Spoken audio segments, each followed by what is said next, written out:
Imagine feeling like you're seconds away from danger, even when you're safe at home or surrounded by friends. For kids with an overactive amygdala, life can feel exactly like that: overwhelming, intense, and often confusing. Join me today for an eye opening conversation with a special guest about what's really happening inside the minds of emotionally intense children and how you can support them through empathy, understanding, and connection. You're about to see your child's struggles in a whole new light.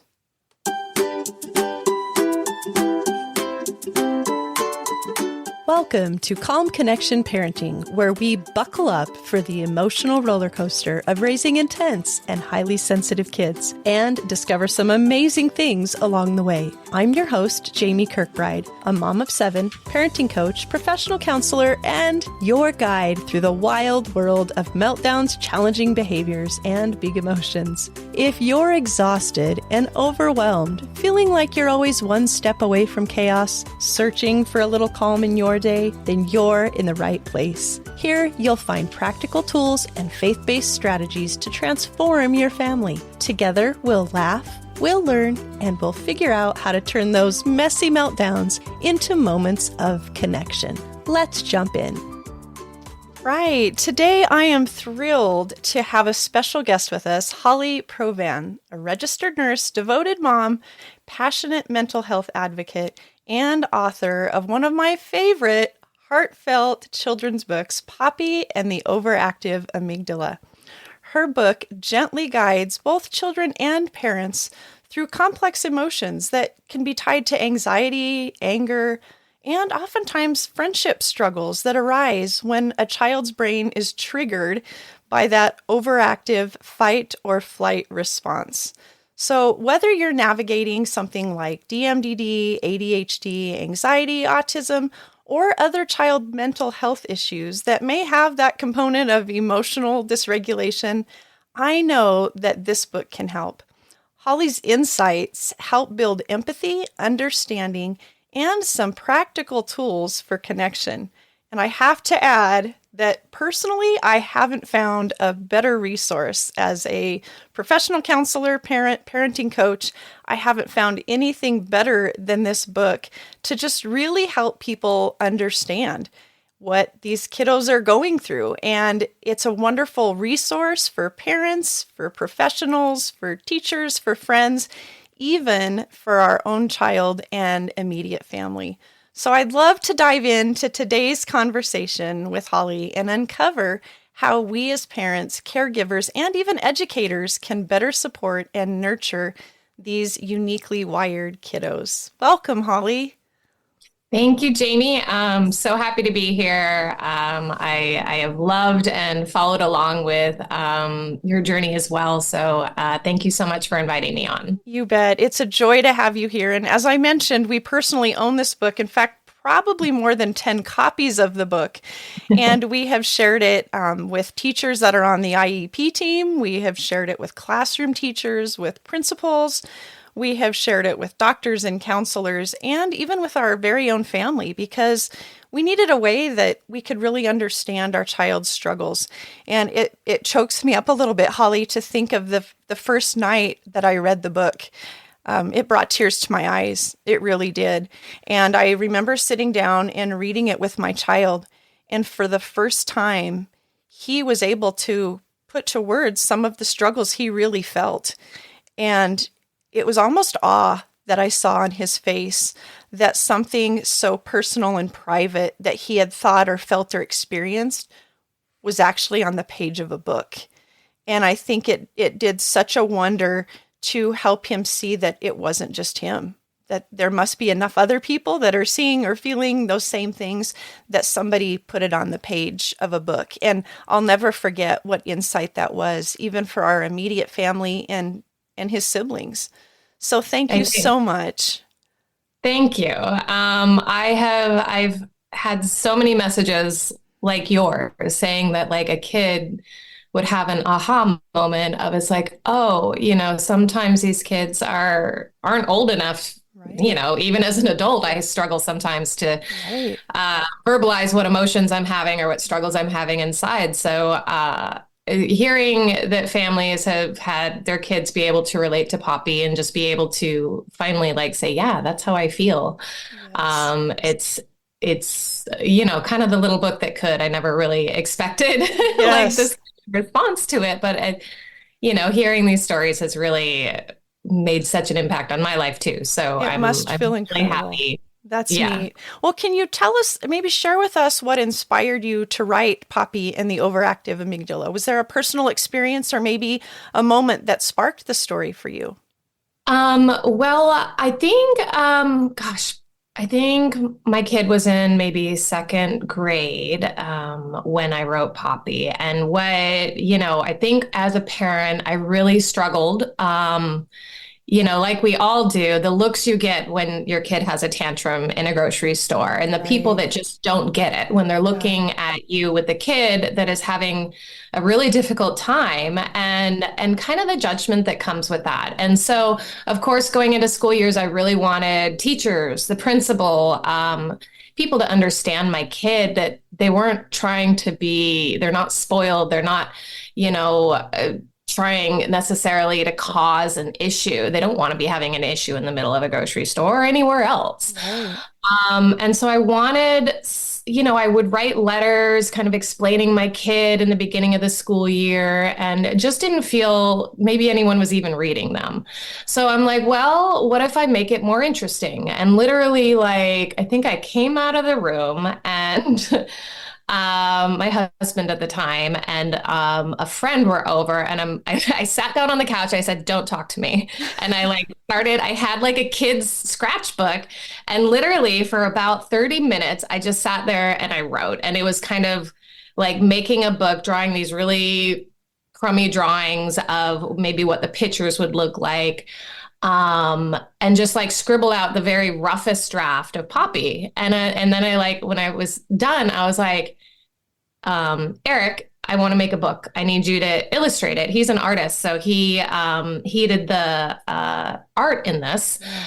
and you know, but I ended up sketching a lot of the pictures and kind of like really steering the thing. But I wanted it to be something that was interesting enough for people to read, that would make them realize my kid's not just a bad Yeah. kid. Being It's difficult or defiant or yeah, or disrespectful. just It's so much more than yeah. that. That they're a human, and they Right. need some empathy and kindness, and that truly empathy and kindness has helped my kid more than anything. It's not getting mad that they're having a tantrum. It's not guilting them for, you know, having an outburst for not getting the toy they want. You know, it's not Right. really judgment, you know, on them. It's just really they need that circle back. I think Right. um That's you know, the great. biggest, most impactful page I think in the book is it's like a black page with the kids sitting in a corner and all of these Exactly. spirals toward it. And I'm like, because when I would see my kid kind of come out of the tantrum they were having and how terrible they felt about themselves for losing control, for not, you know, for maybe throwing something or hitting or whatever, and just realizing, gosh, this poor kid. Yeah. I think Um, that is honestly the page that really hit our child. And I remember him going through, and like you said, it's a child sitting in this dark room with a spiral of different thoughts surrounding. And I remember him going through individually and saying, I've thought that, I've thought that, I've thought that, I've thought that.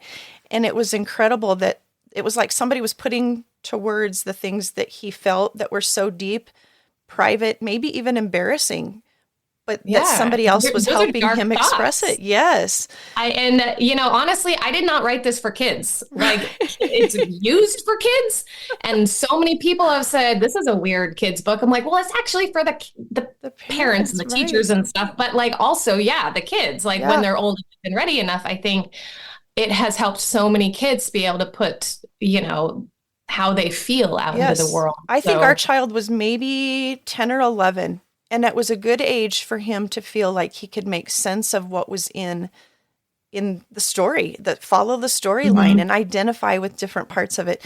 Tell me this from your perspective as a nurse and a mom, what are some common misconceptions that people have about children who struggle with this overactive fight or flight response? I mean, I think truly the biggest one is that, fight or flight, a kid running away versus a kid being angry and having like an outburst look really different to an outsider. So, especially I think when it's no longer age appropriate, right? So, like a toddler running away from their parent, yeah, that's pretty Right. normal. But, a 7, 8 year old, running away doesn't look quite the same. A 10, 11, 12-year old having a tantrum at the grocery store because they're not getting a treat, those look really, really different. And depending, on, how the kid's acting, it really looks, like a kid is spoiled, like a kid is Being like, oh, that parent's doing naughty something or, wrong. yeah. Or, should they even be, out in the world or, go home if you're doing that. So, Right. I think just really like as a nurse, like, I'm always, as a nurse, I love science. I Yeah. love the brain. I love how the body works. So like, Right. I've been reading and researching and like, why is my kid Mhm. like this? Right. And just kind of realizing, that it is something we all actually have. It's just some people are in a place to have tools. Some people, just like some people have a big nose, Yeah. some people have a little nose, some people have a really overactive anxiety based response to triggers. Right. And that's just something that they just need some time to really get to a place where they can use tools to calm themselves down. My kid now is 14 and they have, really come a long, long way and still suffer from anxiety and a lot of that. But they're, now it looks different as a 14-year-old than it did as a 7, 8-year-old, as a top. Right. So you're mentioning a lot about like maybe age or as they get older or when maybe you anticipate that they would have outgrown something. And I find it interesting that a lot of times around that second grade mark is when a lot of these things start being recognized. And I think that is because it's kind of one of those crossover points where a lot of those behaviors usually kind of start dying off. But with a child that's Mhm. struggling, they don't. In fact, they can become louder. They can And become more worse and amp disruptive. up. Yeah. That's right. And so I'm guessing that maybe this relates, but I guess is this how parents and teachers recognize when a child's behavior is linked to the overactive amygdala rather than just being maybe labeled as difficult or defiant?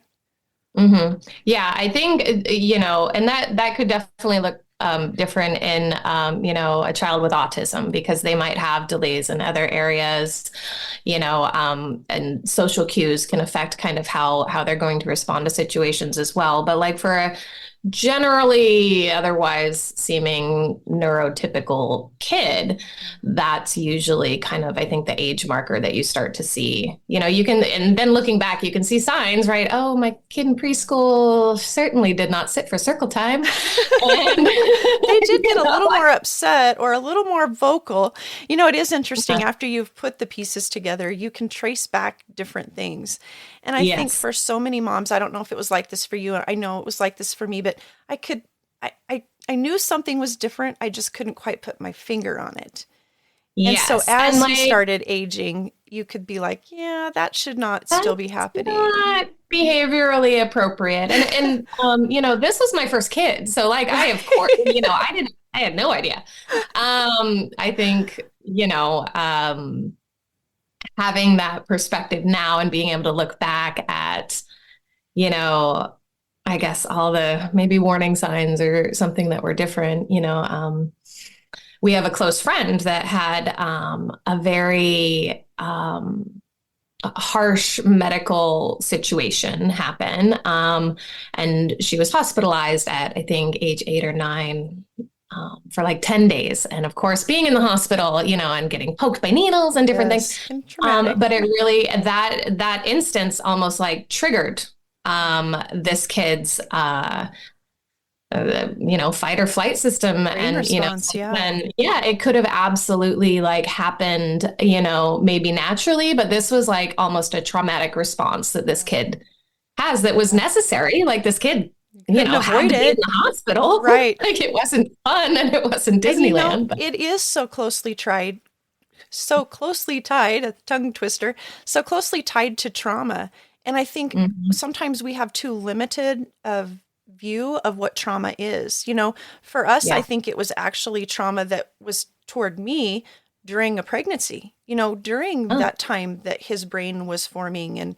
And so I think we really have to expand, right? The cortisol overload, all of that impacts even while their brains are forming. And so it doesn't even have to be something big and profound. Like you said, it could be unavoidable things that just tend to affect their brains in a different way. And it's not a bad thing, but they're uniquely wired because of it. Yeah. I think a really good point for me as a mom was like to stop the wondering why this is, and my child is the way it is, or what I did wrong or whatever, and really stop even struggling with the diagnosis. Because when you look at a lot of these kids, the behaviors are what we are treating, right? Like they are what we are trying to kind of tamp down to get this kid ready for society, to get them, semi-normalized, as you were. Into the world so that they can have friends, they can have a social circle, they can, grow up and be able to manage their own emotions, hopefully. But I think like looking at, like having this empathy and compassion toward a kid who's having a hard time instead of giving a hard time, I think can help so much in like a kid's, going forward. Because again, if they're punished for these things that they cannot help, if they, it would be like punishing a child in a wheelchair because they can't walk. It would be punishing a kid for having, a diabetic reaction, or you didn't manage your sugar well at age 8. Or, again, punishing someone who really has no control over their body yet. Right. And because it looks different than what we're used to, it just has so much stigma attached to it. And so, I wanted this book to just kind of decrease again. This is a neurological issue. It's not a kid who's just giving you a rough day. That's right. They're not giving you a hard time. They're having a hard time. And I think that's such an important mantra. Well, I know you have more to share with us. You've shared some great things with us to keep in mind as we're dealing with an emotionally intense child. And I know that you're going to have some practical advice that you'd like to share with us. But first, I would like to share this short message. Are your child's emotions and challenging behaviors pushing you to the edge? You're not alone. From constant struggles to emotional outbursts, it's easy to feel like you're just one step away from chaos. But what if I told you there's a better way? In the Calm Connection program, you'll get access to a video course, workbooks, and a supportive community to learn practical, faith-based strategies for handling even the toughest of behaviors. But the best part, you get weekly coaching calls with me, where we can explore your child or family's specific struggles and work together for some solutions. If you're tired of trying methods that just don't work, or you feel like you don't have time to add one more thing to your plate, don't worry. This program was designed to fit into a busy parent's life and give you real solutions with some quick wins too. Ready to take the first step toward a calmer home? Visit calmconnectionparent.com and learn more about the Calm Connection coaching program. You've got this, and I'm here to support you. All right, we have talked about some of the misconceptions and the labels that can be inaccurate and even harmful for some of these kiddos that are just really struggling. But I'd love to hear some of your great tips that you have. So we're going to just keep moving on here. What is some practical advice or maybe first steps that you would give parents who suspect that their child is struggling with anxiety or this emotional intensity that's triggered by the overactive amygdala? I think probably one of the biggest pieces of advice that helped me is to let go of your pride. You cannot stick hard and fast to the same parenting rules you might with your other kids. You have to be flexible in how you are raising this child, because this child doesn't have the same needs, doesn't have the same requirements. You can't always parent just because, you have 7 kids in your case. That's right. In our case study, it was not going to. I think, as every parent learns, like through the early days of first parenting, you cannot stick hard and fast to maybe how you thought you were going to raise this child. Some things are going to surprise you. I want you to kind of look back and see your kid for where they're at and realize that maybe the rules you thought of, well, you know what, our rule that we had to let go was no matter what, if we join a team, we are going to stick it through to the end because teamwork is important and this kid needs to learn to stay on a team. But when your kid is crying doesn't want to go to practice. None of the kids like them, maybe for good reason.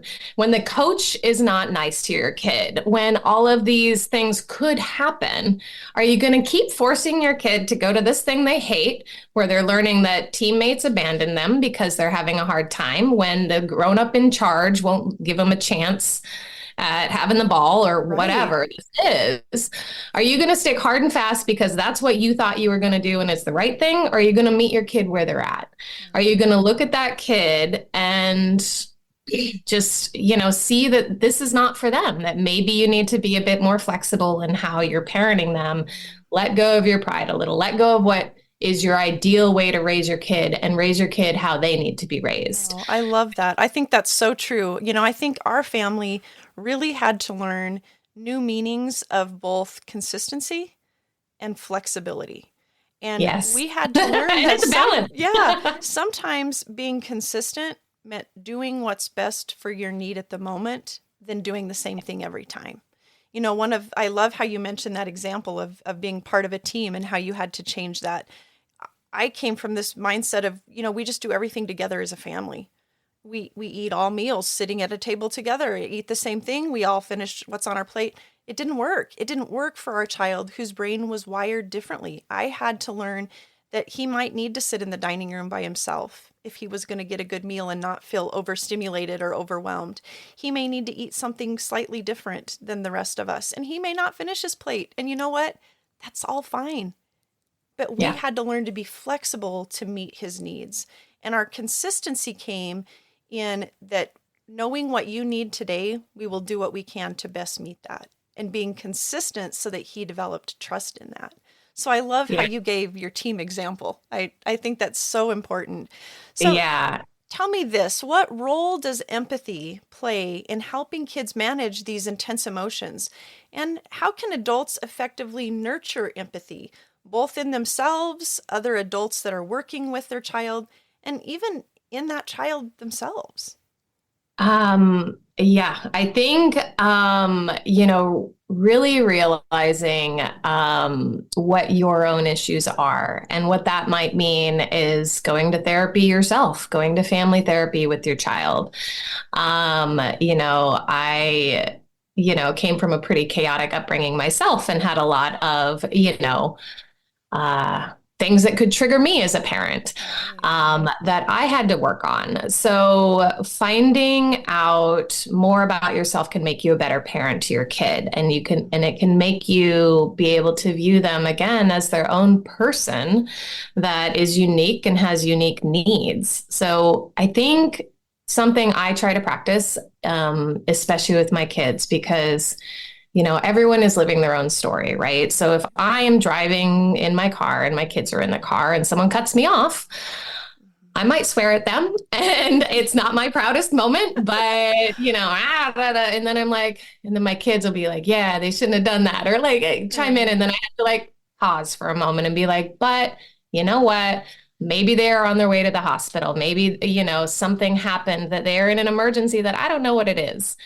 I had someone, like a complete stranger, I was in line to get copies, I think. And it was like that summer I'd lost both my mother and my aunt. And I'm sure that I, didn't, weren't feeling at your best.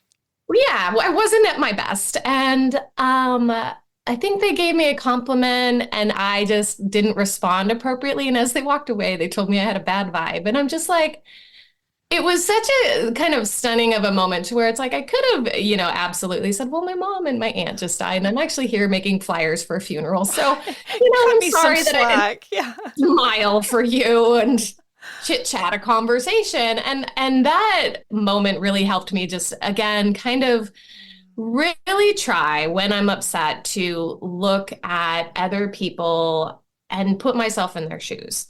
So, and the same goes with looking at your kid having a hard time. It's like, all right, you know, they are struggling right now. They might get a consequence.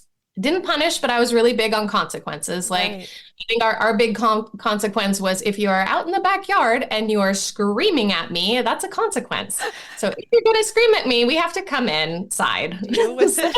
Deal with it in our own space. Yeah, just, Right. that was just a rule to where there was a consequence. And, and that really worked to where it wasn't, as, my kid's not being punished, but like the little bit of control you have, bring it inside. So I realized that my kid can't sometimes not scream, but maybe we can steer where that's happening or be able to manage it in a different way.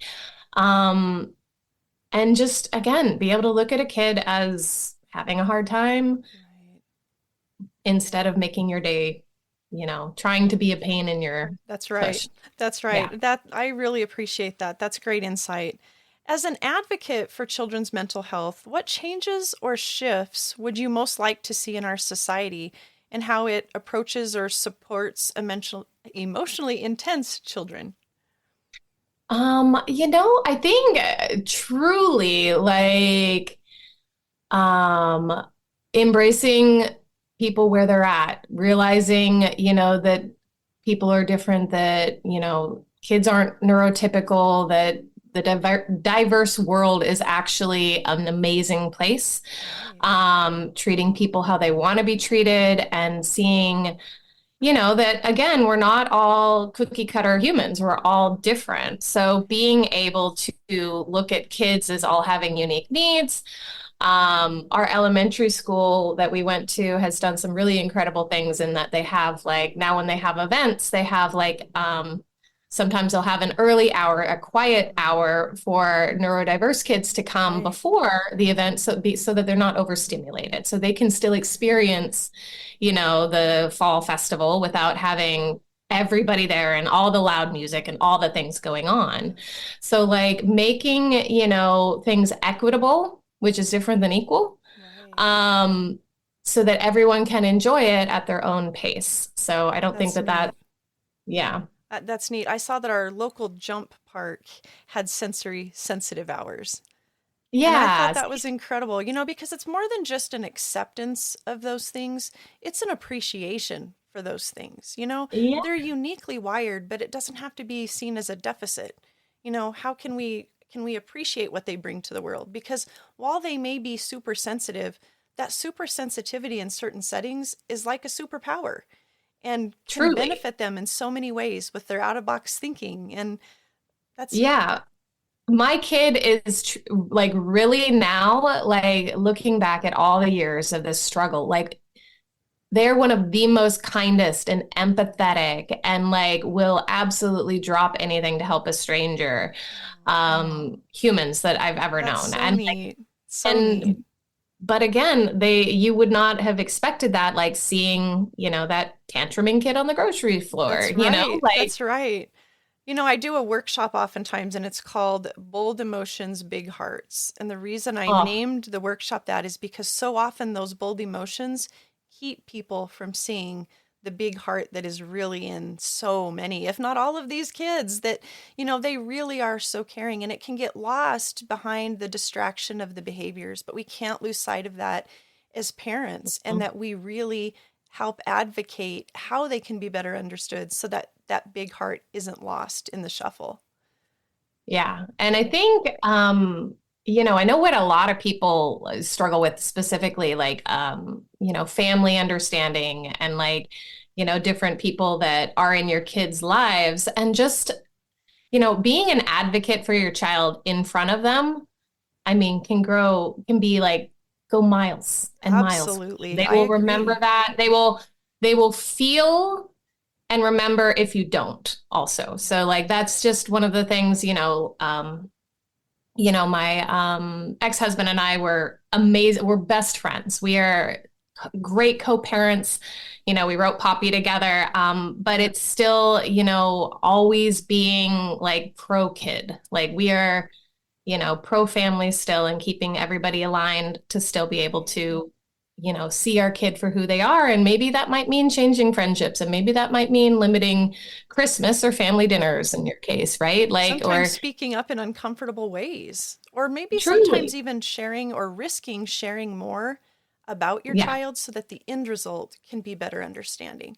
yeah. That's one reason I loved the book, because we asked our son if he wanted to share it with anybody else, and he wanted to share it with his classroom teacher, and he Oh, took it to her, and kept following up day after day. Did you read the book yet? Did you read the book yet? What'd you think about the book? Did oh, you like the book? Do you know what? Did you know that I have felt some of those same things in that book? And then taking it to his sped teacher and saying, you know what? I think you're really going to like this book. And her oh. liking it so much that she said she was going to share it with her whole team of teachers, and him just feeling some pride in the fact that something that explained him was being appreciated and embraced. And so Ah. it really is such a powerful tool. You've shared so many good things with us today, but I want to ask you this last question, actually not the last, second to the last. What is one piece of advice that parents listening today could take and try for a parenting win? Oh my goodness. I think it is to meet your kid where they're at. Find out what makes them tick, and find out what they are passionate about. And, for example, Poppy is a kind of a graphic novel format, which, most people don't see as like an adult thing, but my kid did not want to read regular books, but loved graphic novels. And so, actually, as an adult, for the first time, I got into graphic novels with my kid, and it Good for helped you. me bond and really, like, I love them now. Like, picture books aren't just for kids, Yes. but to be able to like show something with pictures can still, apply to any age in life, right? Like we can see, when we see things visually and we read them and, sense them, like we're going to absorb it more. So, find something that maybe isn't your jam, like, Mhm. playing video games or Pokemon or whatever that is. As hard as And it might feel. as hard as it might feel, this might be the most important thing in your kid's life. And if you make them know that it's now important to you because Mhm. you are their parent and you want to get to know them, and you put that effort in, to get to know them, and maybe you'll learn something new about your kid, and then you can use that to help them. So, Oh, that's um, great. That's great. That's a wonderful thing for us to take and all put into use. Even if you feel like you've done it before, do it again, keep practicing it, and continue it. Now, I yeah. want to say again the name of the book, Poppy and the Overactive Amygdala. And I want you to make sure you let us know where we can find the book and where we can connect with you. Well, the book is on Amazon. That was self-publishing, I Yeah. think. Again, when I wrote the book, I was like, well, maybe someone else might like this book, and just kind of put it on Amazon on a whim, and I posted about it on a Facebook group. Little did you know. And little did I know it was, kind of blown up from there. So, if you have any questions, you can email me at holly.provan@gmail.com. I love getting messages about the book. And otherwise, yeah. Thanks for having me on, Jamie. Appreciate it. Well, it has been a joy to have you here. Thank you so much for joining us today. And truly thank you for providing an amazing resource such as this book that our family and I know thousands of others have been impacted by. I hope you hear my heart and my undying gratitude for that. And parents, I hope this conversation has given you some fresh insights and maybe new perspectives into the world of your emotionally intense child. Remember, empathy and understanding are your strongest tools. And for more support and practical advice, please check out Holly's wonderful book, Poppy and the Overactive Amygdala. And feel free to share this episode with other parents who may be navigating similar challenges.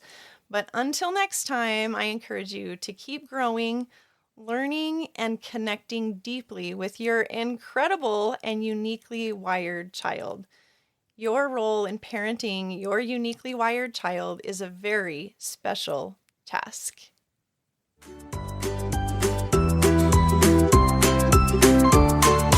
Well, that's it for today, but the journey to calm parenting doesn't stop here. If you are nodding in agreement, laughing, or maybe even crying, don't worry, we've all been there. Make sure to share this podcast with a friend who might need it too. Don't forget to connect with us at parentingwithpersonality.com or join our Parenting with Personality Facebook group. I'd love to support you there. And until next time, you've got this. Just keep calm and parent on.